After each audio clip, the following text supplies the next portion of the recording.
কোৱা যুৱৰাজ আহি হাজিৰচোন পিছে কোৱা কিয় মাতিছিলা ফটোমি বাদ দে দোকানৰ পৰা কি খাওঁ লৈ যা হ'ব দিবলৈ মন থাকিলে নিজে লৈ থলে হ'ল কেঁচুৱা ছোৱালী কোৱাৰ দৰে কৈছা কি খাওঁ লৈ ল মাৰ পাবি দে ছোৱালী সেইবোৰ বাদ দে এইটো ল কালি যে তই কৈছিলি বহুত বিচাৰি বিচাৰি একেখন পালোঁ মই ছেকেণ্ড ইয়েৰত পঢ়ি থাকোঁতে কিছুমান নোটছ বনাইছিলোঁ ইয়াতে কিবা কিবি আছে চাব পাৰিবি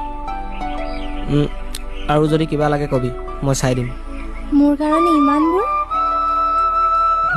আমাৰ কাৰণে মইতো চাকৰি এটা গোটাব নোৱাৰিবি তই ভালকৈ পঢ়িব লাগিব